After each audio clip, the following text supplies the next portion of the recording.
Mais c'était la vie, et puis il y avait une sacrée ambiance, une convivialité quand même qui était forte.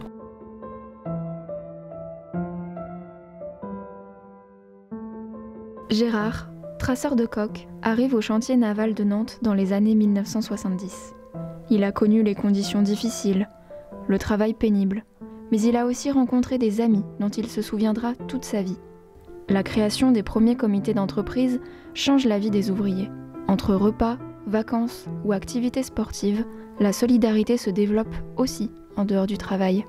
Et donc traceur de coques, c'est ça, dans les ateliers, au-dessus des ateliers, il y avait un grand plancher et on traçait en vraie grandeur à la craie et tout ça. Donc toutes ces pièces-là, on faisait les développer et tout ça, les gabarits, tout. Alors là, ce qui souffrait le plus, c'était les genoux. On n'avait pas des genoux de bonne sœur, donc à la fin de la journée, sur les genoux, c'était difficile, quoi. En fait, c'est ça, dans la construction navale, chacun avait son métier qui avait son importance et qui n'était pas moindre que l'autre, ni plus que l'autre. Entre collègues ou même avec les supérieurs, le comité d'entreprise fait sauter les barrières hiérarchiques et favorise le dialogue, les rencontres et la cohésion du groupe. Le comité d'entreprise a été créé en 1945. Donc voilà, et donc c'était pour réunir en définitive à la fois les syndicats et puis pour réunir aussi, pour faire en sorte que l'entreprise ne soit pas dirigée simplement par le directeur ou par quelques-uns, mais par l'ensemble des travailleurs, quoi. Et là, ça réunissait à égalité, quelque part, tous ces gens-là, quoi. C'est-à-dire que c'est pas parce qu'il était sur les travaux qu'on lui donnait moins, ou c'est pas parce qu'il était dans les bureaux qu'on lui donnait plus, qu'il était considéré plus. Tout ça, c'était la même considération. C'est pour ça qu'on retrouve donc sur les photos, il y a des gens qui étaient dans les bureaux, et puis il y a des gens qui étaient dans les ateliers, et puis il y a des gens, et puis ils étaient tous copains et tout ça, quoi. Le comité d'entreprise a permis la création de nombreuses activités ouvertes à tous. Il y avait des commissions. Commission économique, commission culturelle, commission logement, commission vacances-loisirs, aide aux vacances, prêt individuel, entraide, formation continue. Il y avait aussi dans la formation l'aide à des gens qui voulaient avoir une formation supplémentaire mais qui ne pouvaient pas se la payer entièrement et donc ils faisaient une demande au comité d'entreprise et puis ah bah oui on n'accepte pas, voilà. Donc voilà. Et puis les transports. Il y a eu les transports des gens du personnel qui a été mis en place, c'est-à-dire qu'il y avait des cars qui faisaient un circuit qui allait chercher assez loin et tout ça, qui allait chercher les travailleurs. Et donc tous ceux qui n'étaient pas loin de ce circuit prenaient le car, venaient au chantier et le soir les cars revenaient et ramenaient les gens chez eux. Plutôt que d'avoir. Il y avait aussi, dans les années, dans les années 50 ou même avant, il y avait, les gens venaient en vélo.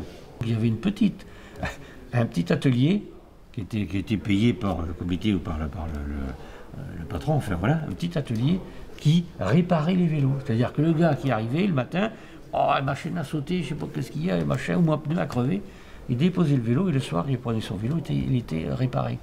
En sortant du boulot, c'était que des vélos et tout ça, personne n'était trop pressé et donc on allait, alors, dans tous les cafés qu'il y avait, un paquet de café, ils savaient très bien, donc sur le comptoir, hein, il y avait tous les verres étaient mis, alors, hop, et puis voilà, quoi. C'était la vie d'époque, quoi. Donc c'est ça. Ça fait partie de l'évolution, mais c'est une évolution intéressante en fait. Mais c'était la vie, et puis il y avait une sacrée ambiance, une convivialité quand même qui était forte, quoi, qui était très forte. Je vois parce qu'avant qu'ils se déshabillaient, on l'a pas, mais c'est de l'autre côté, il y avait les garneaux, oui, les vestiaires. Au bureau d'études, enfin, il y avait un vestiaire pour se changer, quoi. Parce qu'on mettait une blouse, un tablier, enfin pas un tablier, mais enfin, voilà. Et donc là, c'était le lieu, en définitive, le vestiaire, le lieu où dire, oh là là, attends, ça va pas, là, j'ai mon anniversaire, allez, hop. Alors tout le monde dans le vestiaire, enfin pas tous ensemble, parce que c'était vite, mais voilà, et puis un petit coup pour l'anniversaire de machin, et puis ça y est, j'ai mon petit canet là, tiens, j'arrose ça. Donc, voilà la convivialité, quoi. Aujourd'hui, Gérard et ses anciens collègues du chantier continuent de se voir et d'échanger sur cette vie au travail d'autrefois. Pleine de coups durs, de petits bonheurs, de bons souvenirs et de camaraderie. La réunion définitive des copains, les repas des copains des anciens là qu'on a fait, là, 500 ou 600 personnes, quoi. C'était alors que le chantier était fermé depuis un bout de temps, donc c'est fabuleux, quoi.